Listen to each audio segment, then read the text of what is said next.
In January 1941, Charles Sorensen stood under the bright California sun at Consolidated Aircraft's San Diego facility, watching workers assemble B-24 Liberator bombers in conditions that made his teeth clench. Sorensen was Ford Motor Company's production chief. 60 years old, Danish immigrant, hard as railroad iron. He'd been with Henry Ford since 1905, started as a $3-a-day pattern maker, rose to become the man who actually built the assembly line that changed the world. If there was anyone alive who understood mass production, it was Charles Sorensen. Next to him stood Edsel Ford, the company president, 45 years old, Henry Ford's only son. They'd flown from Detroit to see how Consolidated built the bomber the Army Air Corps desperately needed. What Sorensen saw made him want to leave immediately. The bombers were being assembled outdoors. In the California sun, workers attached engines to airframes using makeshift rigs. The heat distorted metal parts out of shape. Nothing was standardized. Each aircraft required constant fitting and refitting because no two parts were exactly alike. Consolidated had received a contract to build these bombers, but after months of work, they'd completed 7 aircraft total, delivered 3. The war in Europe was destroying nations. France was occupied. Britain was being bombed nightly. President Roosevelt had asked American industry to produce 50,000 combat aircraft to confront what he called the approaching storm of global war. That number exceeded every plane built in America since the Wright brothers flew at Kitty Hawk in 1903. Consolidated couldn't even build 8 bombers in 6 months. The Army Air Corps had brought Ford into this project, hoping the automotive giant could manufacture parts and sub-assemblies, just components, ship them to Consolidated for final assembly.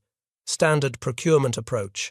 But Sorensen stood there watching grown men struggle to attach wings that didn't quite fit to fuselages that had warped in the sun, and he knew this would never work.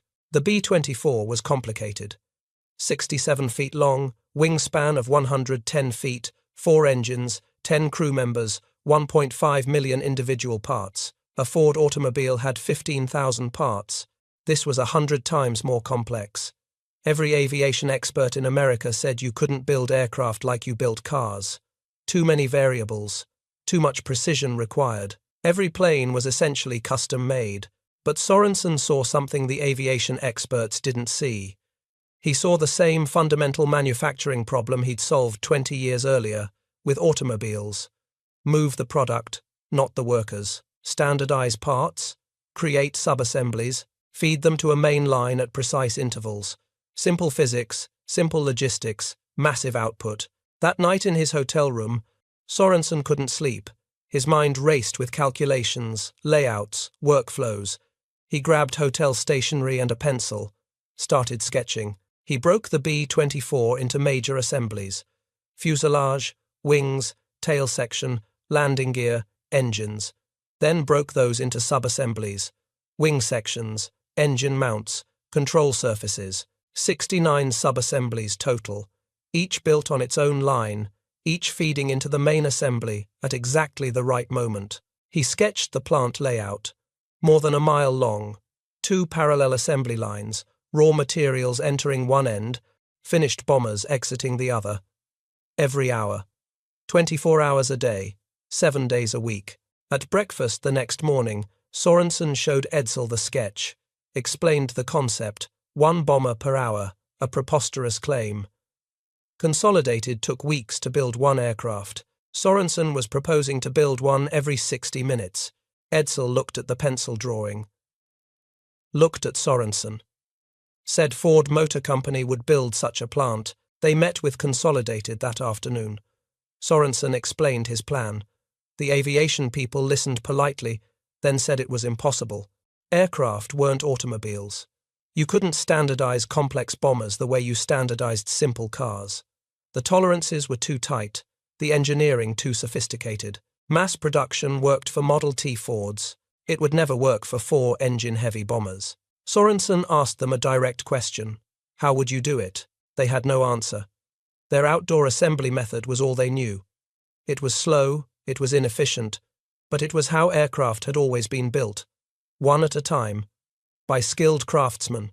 Custom work. Sorensen told them Ford wouldn't just build parts. Ford would build complete aircraft. On a moving assembly line, at automotive production rates. The Army would get its 50,000 planes, but not the consolidated way, the Ford way. The meeting ended badly. Aviation executives thought Sorensen was arrogant, didn't understand their industry, would fail spectacularly and waste government money. They filed reports saying so. What they didn't know was that by the time Sorensen returned to Michigan, he'd already committed Ford Motor Company to the largest manufacturing gamble in American history.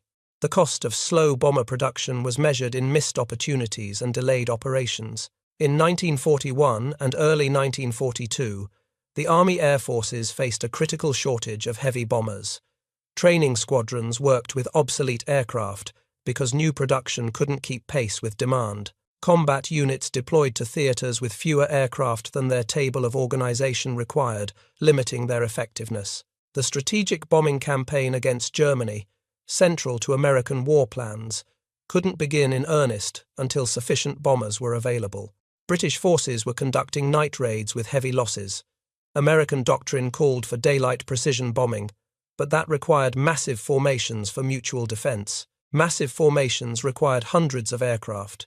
In all of 1941, American factories built fewer than 2,000 heavy bombers. Germany was producing war materials at full industrial capacity, while America struggled to field enough aircraft to mount effective operations.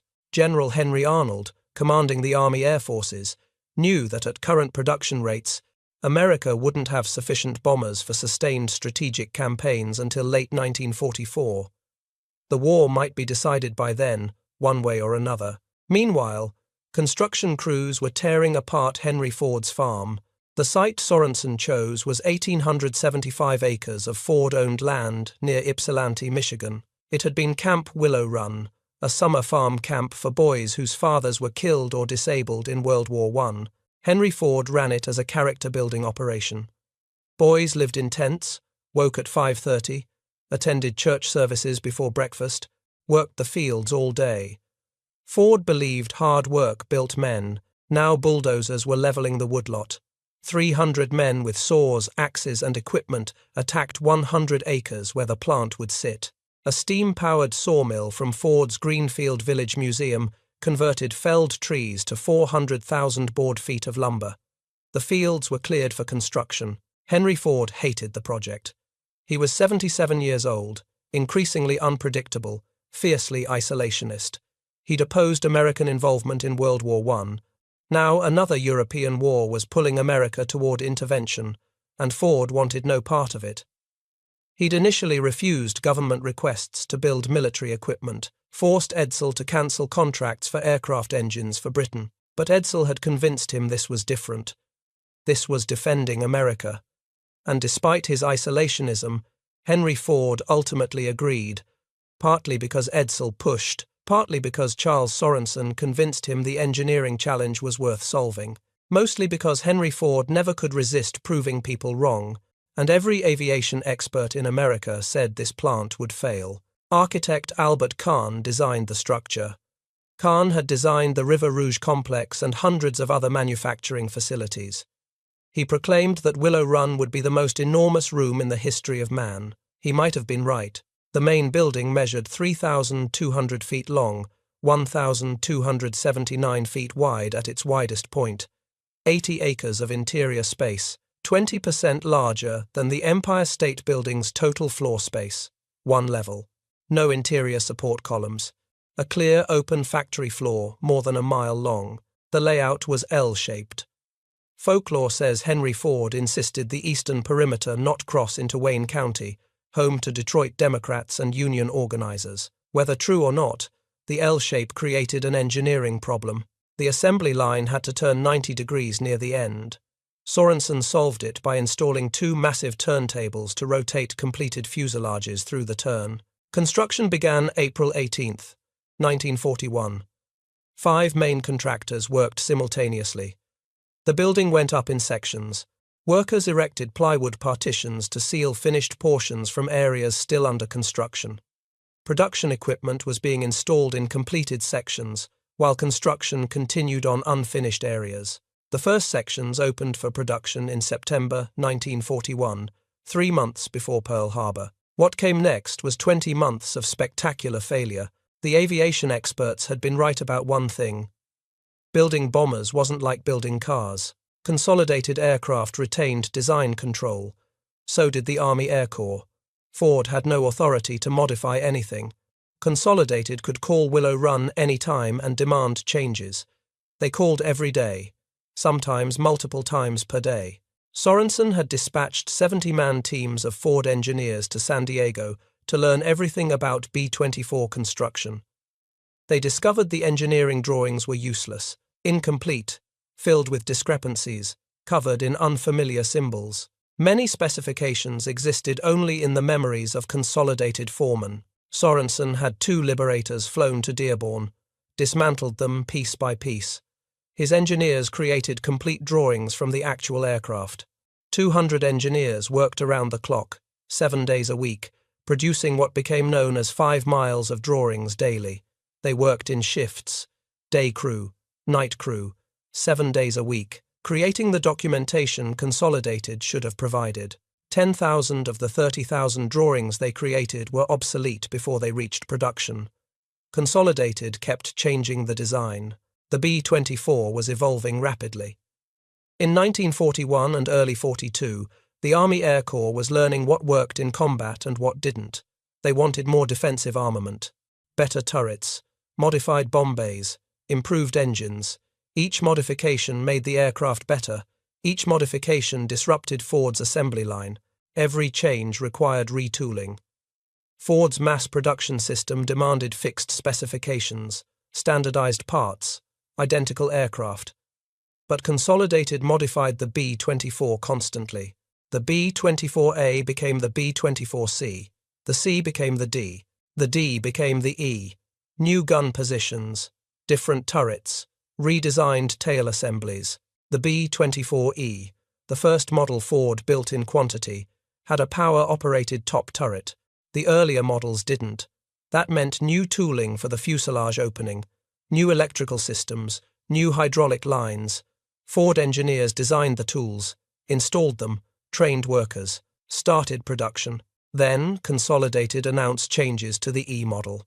The modification that caused the most disruption came in mid-1942. The Army wanted a nose turret for frontal defense. The B-24 had been designed with a greenhouse nose for the bombardier. No turret.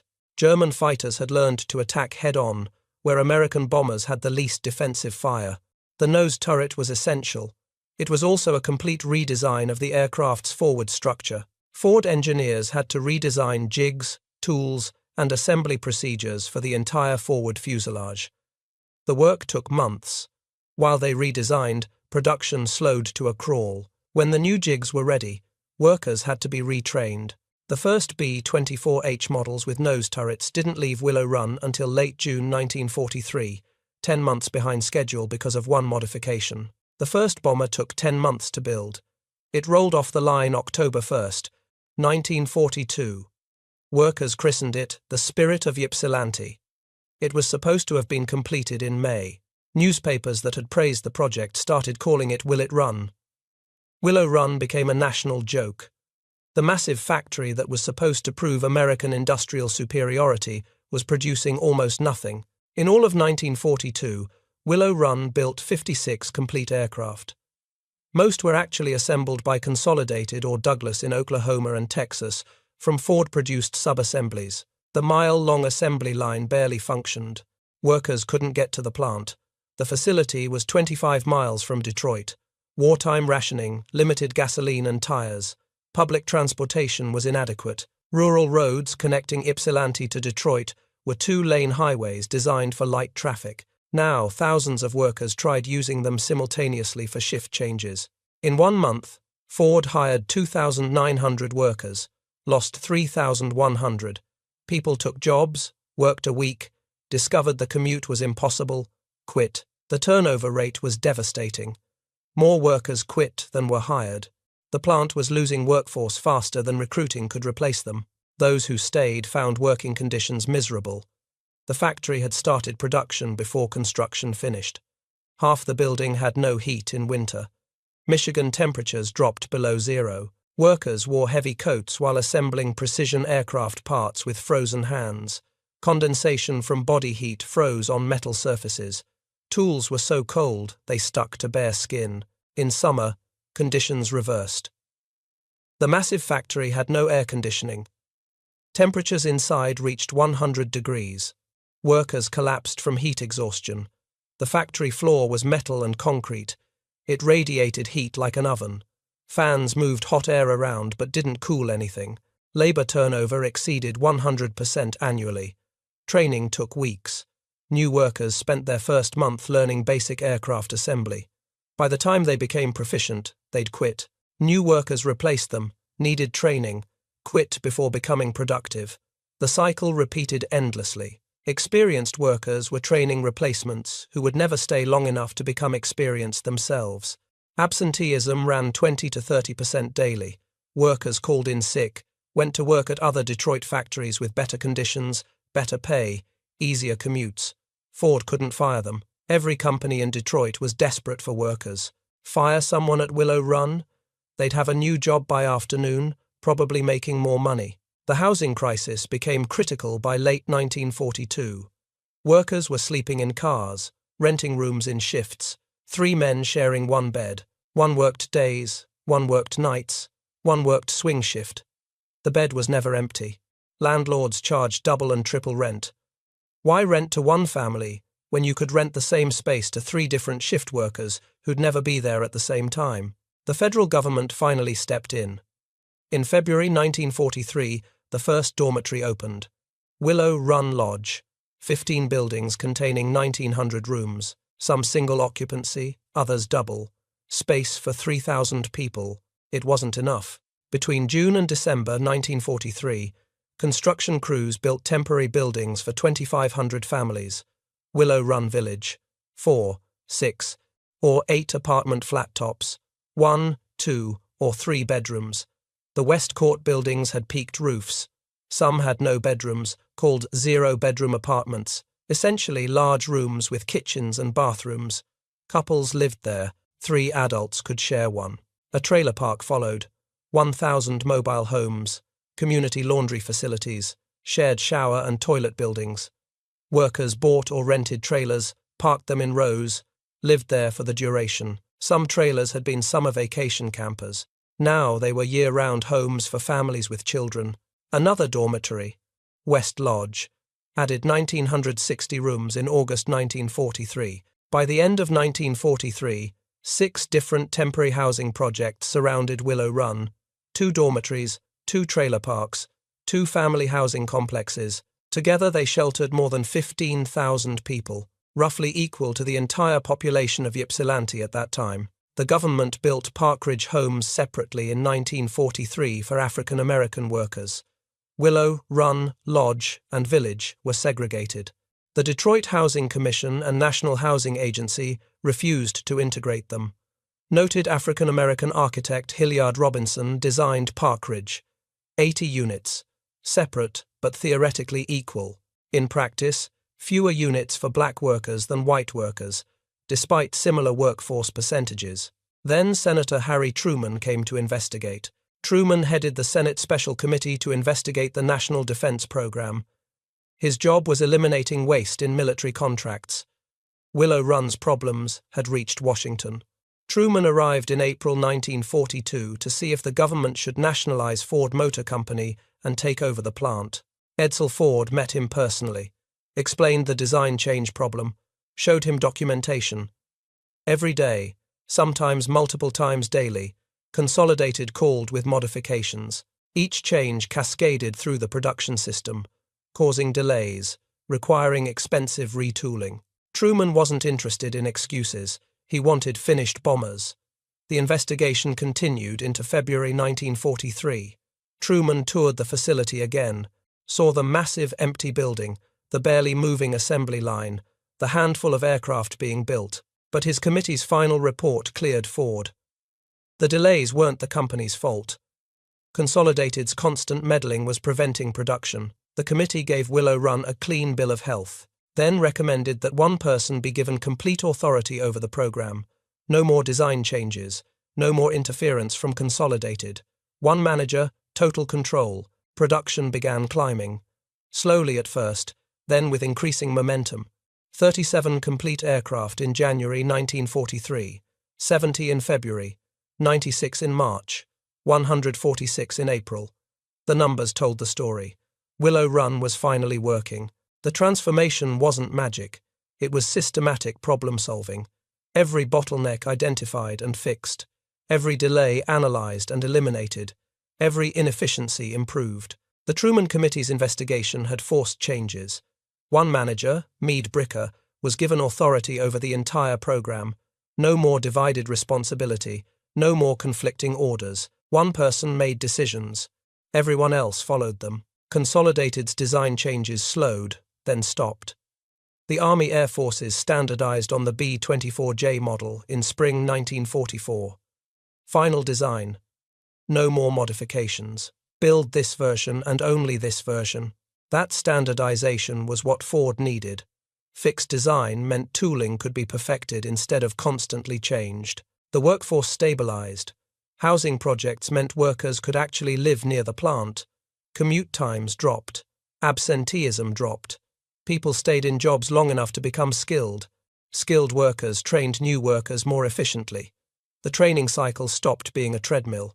The production line itself evolved. Ford engineers made hundreds of small improvements, better tool placement, more efficient part delivery, improved lighting, better work platforms. Each change saved seconds. Multiply those seconds by thousands of workers doing millions of tasks, and the time savings became massive. By autumn 1943, the plant was producing at rates that seemed impossible 18 months earlier. The 1,000th bomber, celebrated November 3rd, represented a turning point.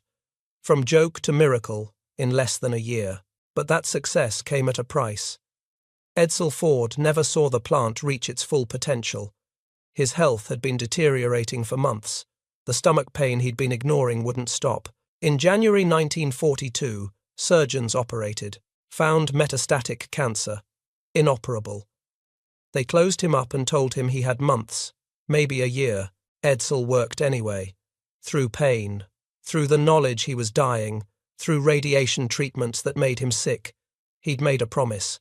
1 bomber per hour. He was going to see that promise kept.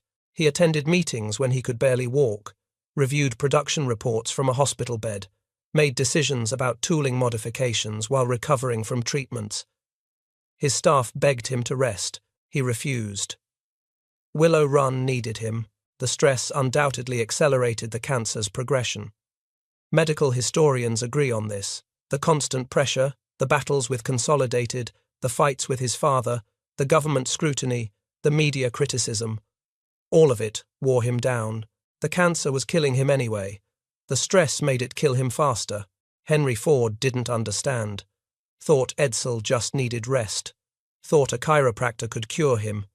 Couldn't accept that his only son was dying of a disease that medicine couldn't stop. Henry's denial made things worse. Added guilt to Edsel's burden. His father thought he wasn't trying hard enough to get better. Eleanor Ford, Edsel's wife, watched him deteriorate, watched the pain increase, watched the treatments fail, watched her husband sacrifice himself for a factory. She later said the project killed him. The cancer was there, but Willow Run accelerated everything. Edsel Ford died at home in Grosse Pointe Shores at 1:10 in the morning on May 26, 1943, age 49. The stress of Willow Run had consumed the last 18 months of his life. His funeral was May 28th. Thousands attended. Business leaders, government officials, Ford employees. The entire Willow Run workforce shut down for the day. Workers lined up outside the church, too many to fit inside. Henry Ford was devastated, lost without his son. 6 days after the funeral, he announced he was reassuming the presidency of Ford Motor Company. The board was horrified. Henry was 79 years old, clearly in mental decline, physically weak.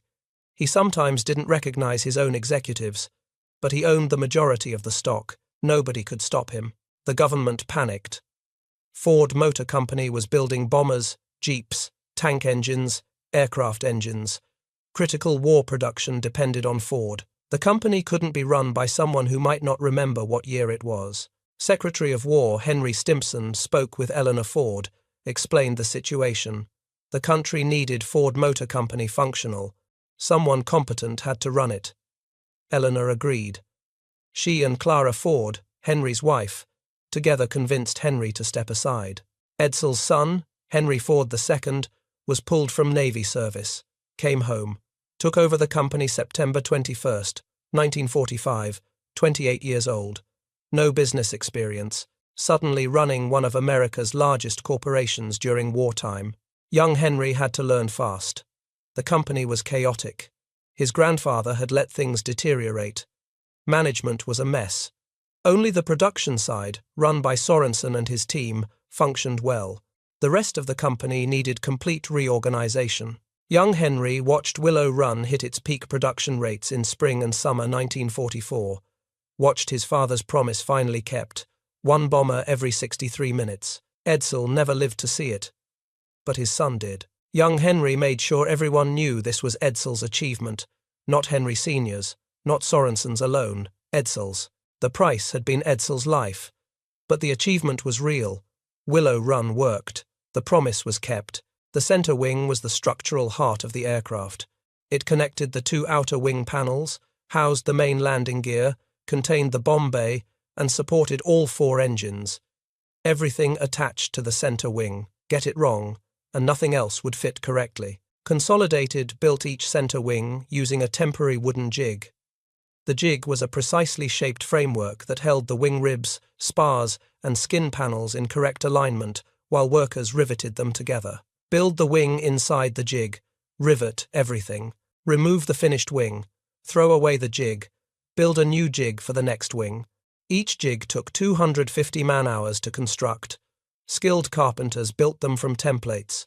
Every measurement had to be perfect. Any error in the jig meant errors in the wing, and errors in the wing meant the aircraft wouldn't fly correctly. The jigs were single-use.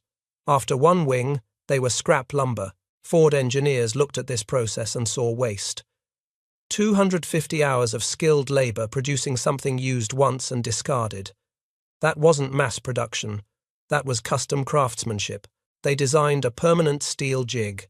Heavy framework made from precision-machined steel members. The jig could handle multiple wings without warping or wearing. Move wing structure in with an overhead crane. Complete all assembly work while the structure sat in the jig. Remove finished wing with crane. Insert next wing structure. Repeat. The permanent jig took weeks to design and build. It cost significantly more than wooden jigs, but it could be used indefinitely. More importantly, it was precisely machined. Every wing built in that jig would be identical to every other wing. Perfect standardization.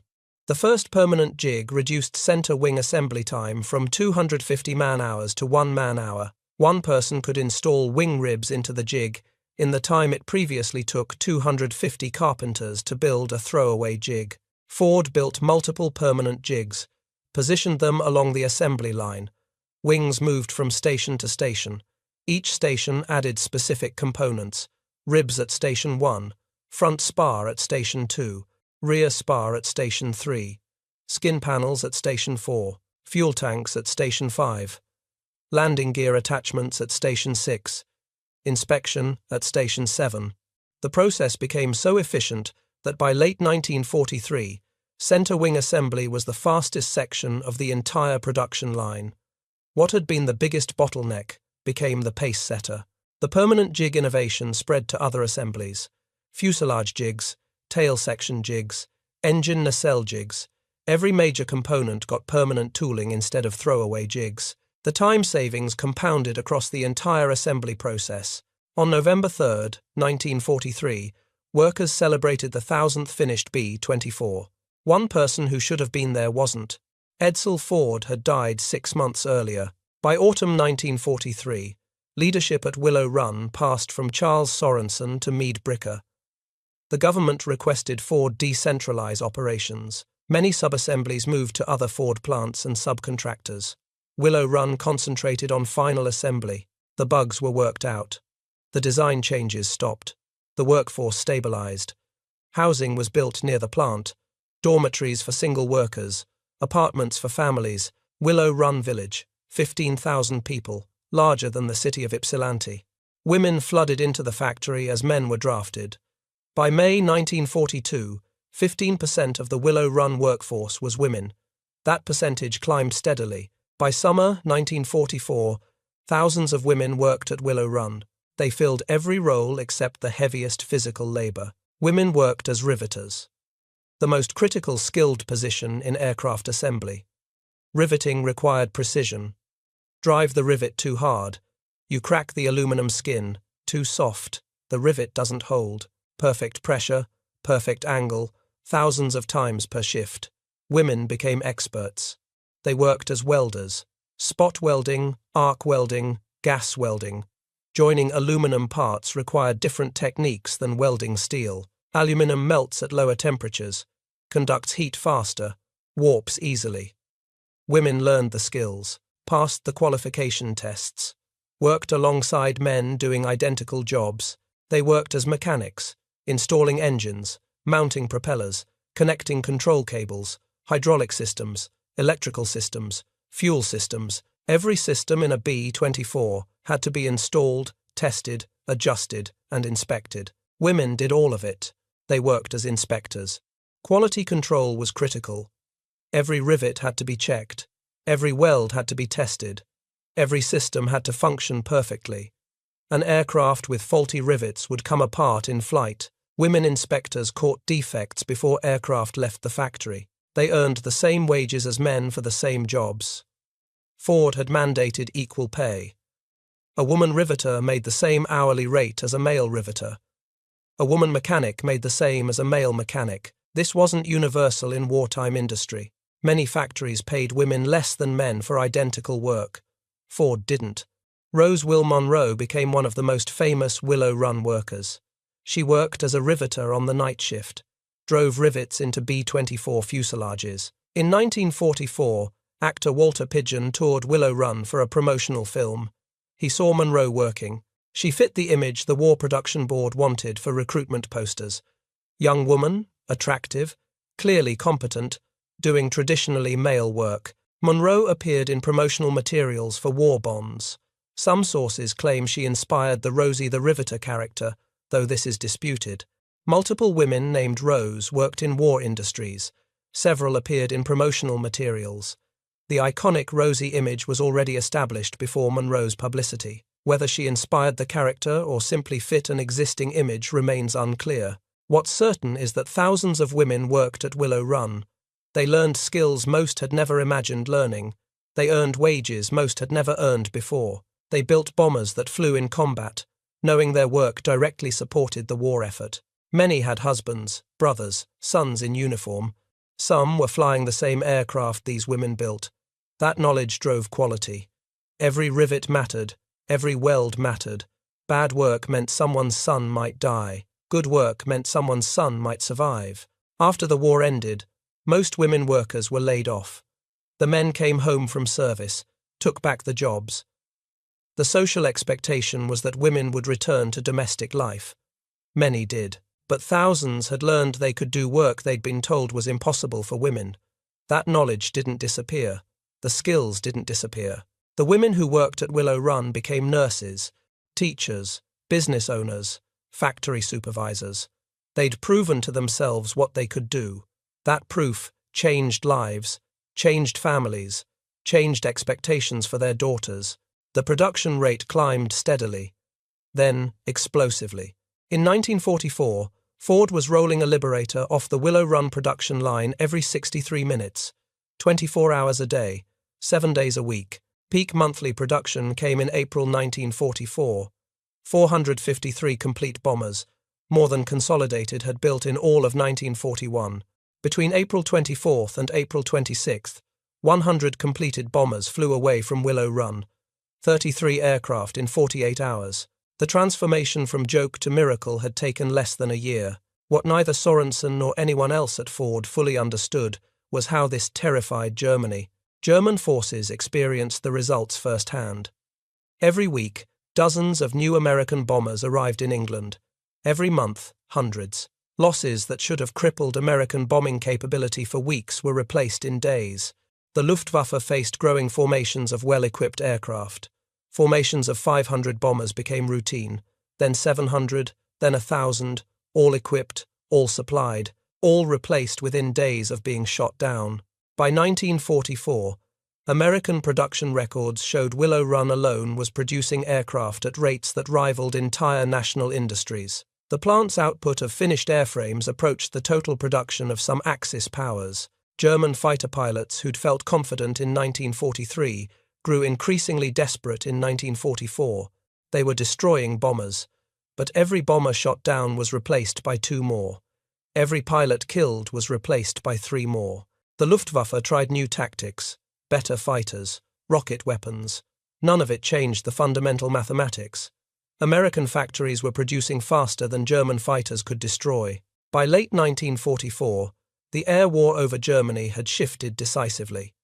The endless stream of replacement aircraft, crews, and equipment overwhelmed German defences through sheer industrial capacity. Charles Sorensen never saw final victory. He retired from Ford Motor Company on March 13, 1944, as he'd planned with Henry Ford since 1941. His retirement came just as Willow Run achieved its peak production. He'd spent his entire adult life at Ford, 39 years. Started as a $3 a day pattern maker, rose to become the vice president of production, built the assembly line that changed manufacturing, designed the Willow Run plant that proved aircraft could be mass-produced like automobiles. After leaving Ford, Sorensen became president of Willys Overland Motors, led the company's transition from wartime Jeep production to civilian automobile production, developed the Jeepster, a sporty civilian vehicle derived from the military Jeep. He clashed with Willys board members over company direction, retained a title and salary as vice chairman from 1946 until fully retiring in 1950. Then moved to Florida and the U.S. Virgin Islands. Sorensen had extensive land holdings in Cuba, seized by the new government after the Cuban Revolution. He died on August 11, 1968, at Bethesda Naval Hospital in Maryland, age 86, buried in Miami Beach, Florida. He'd outlived both Henry and Edsel Ford. His obituary mentioned his role at Ford Motor Company, mentioned the assembly line, mentioned Willow Run, but most people remembered him as Ford's production chief. Few understood he'd fundamentally changed how wars could be fought, not through brilliant tactics, through overwhelming industrial production. Meade Bricker, who took over Willow Run leadership after Sorensen, stayed until production ended. The last B-24 left Willow Run on June 28, 1945. Named the Henry Ford, it flew away 3 months after Germany surrendered, weeks before Japan capitulated. Total production: 6,792 complete aircraft built and flown from Willow Run, plus 1,893 knockdown kits shipped to Douglas Aircraft in Tulsa and consolidated in Fort Worth for final assembly. Combined total of 8,685 B-24 Liberators produced through Willow Run. More than half of all B-24s ever built came from one plant in Michigan. Those aircraft flew in every theater: Europe, Pacific, North Africa, China, Burma, India, anti-submarine patrols over the Atlantic, strategic bombing over Germany, island-hopping campaigns across the Pacific, long-range reconnaissance. The B-24 served in more roles and more locations than any other American bomber. The B-24 had greater range than the B-17 Flying Fortress. It could fly farther, carry more bombs, reach targets the B-17 couldn't reach. That range made it essential for Pacific operations, where targets were separated by thousands of miles of ocean. In Europe, B-24s flew from bases in England and Italy. The 15th Air Force in Italy operated primarily B-24s. They bombed oil refineries in Romania, aircraft factories in Austria, rail yards in southern Germany, while the 8th Air Force in England flew B-17s and B-24s against targets in northern Germany and occupied France. The most famous B-24 raid was Operation Tidal Wave, on August 1, 1943. 177 B-24s attacked oil refineries at Ploiești, Romania. The refineries supplied one-third of Germany's fuel oil. Destroying them would cripple German military operations. The raid was a tactical disaster. 53 B-24s were lost. 660 airmen were killed, captured, or interned. 5 men earned the Medal of Honor. The refineries were back to full production within weeks. But the raid demonstrated what B-24s could do. They'd flown nearly 2,000 miles round-trip to strike the most heavily defended target in Europe. In the Pacific, B-24s closed the Atlantic Gap. That was the mid-Atlantic region where German U-boats operated without fear of air attack. Aircraft based in Iceland or Britain couldn't reach that far. Aircraft based in America couldn't reach that far. The gap was beyond everyone's range. Very long-range liberators changed that. B-24s, stripped of some armor and gun turrets to save weight. Extra fuel tanks installed in the bomb bay. They could fly farther than any other aircraft in 1942 and early 43. They patrolled the Atlantic Gap, found surfaced U-boats, attacked them with bombs and depth charges. U-boat crews called them the terror of the Atlantic. A U-boat could submerge in 60 seconds. But if a liberator caught them on the surface, 60 seconds wasn't enough. The liberators carried radar. They could find U-boats at night, find them in bad weather, find them when lookouts couldn't see them coming. The Atlantic Gap closed in mid-1943. Allied shipping losses dropped dramatically. The U-boat threat never disappeared, but it was contained. Very long-range liberators made that possible. The 8th Air Force units that flew B-24s included the 44th Bomb Group, the Flying 8 Balls. They arrived in England in November 1942, flew 343 combat missions by war's end, dropped 18,980 tons of bombs, lost 192 aircraft, claimed 300 to 30 Luftwaffe fighters destroyed. The 93rd Bomb Group, the Travelling Circus, flew B-24s from England and North Africa. 1st B-24 Group to bomb Germany, 1st to bomb Ploiești, 1st to fly missions from North Africa against Italian targets. The 15th Air Force's 49th Bomb Group operated from Italy. They bombed targets throughout southern Europe and the Balkans. Oil refineries, aircraft factories, transportation hubs. By war's end, they'd flown 396 combat missions. Every one of these groups flew Willow Run B-24s. Every month, new aircraft arrived from Michigan, replacements for losses, expansion for new squadrons. The steady stream of aircraft kept combat units at full strength despite heavy casualties. The impact on the war was immeasurable, not just from the bombers themselves, but from proving mass production worked for complex weapons. After Willow Run, the Pentagon knew America could build anything at automotive production rates. Tanks, trucks, aircraft, ships. The limiting factor wasn't capacity, it was design.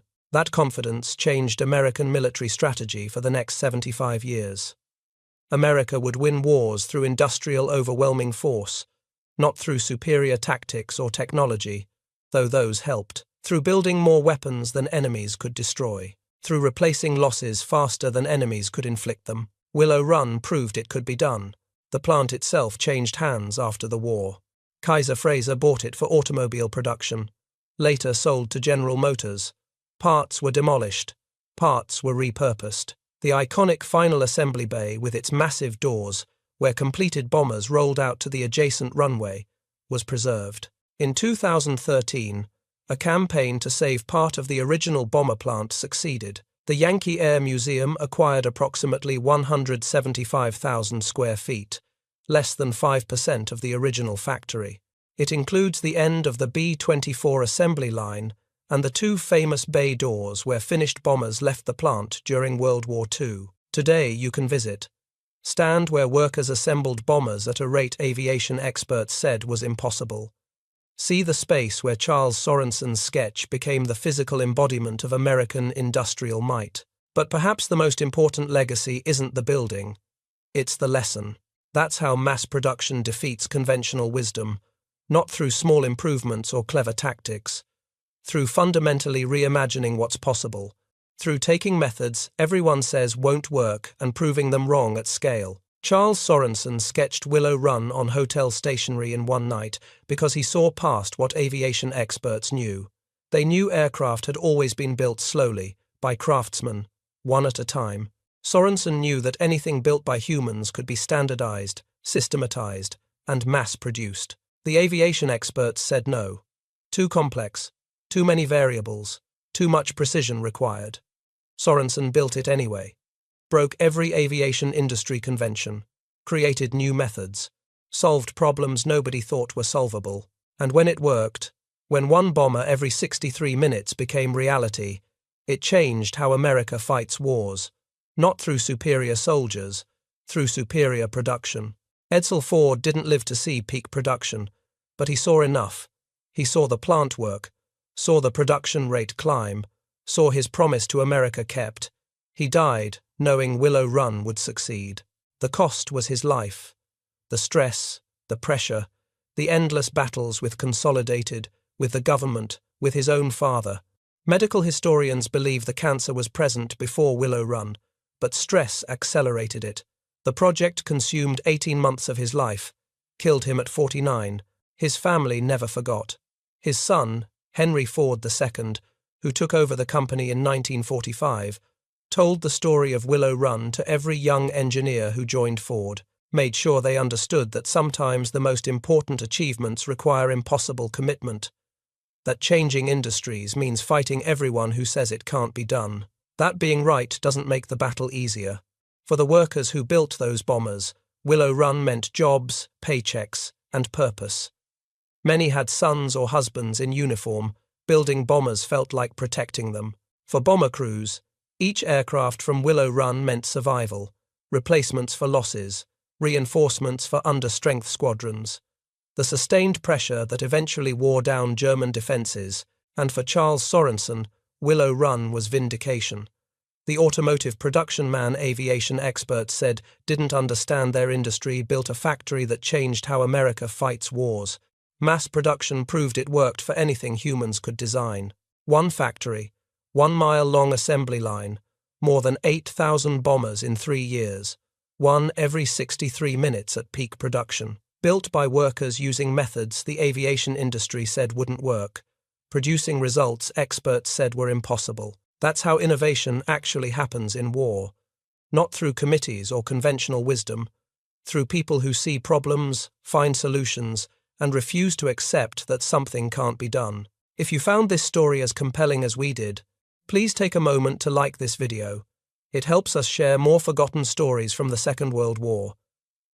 Subscribe to stay connected with these untold histories. Each one matters. Each one deserves to be remembered. And we'd love to hear from you. Leave a comment below telling us where you're watching from. Our community spans from Texas to Tasmania.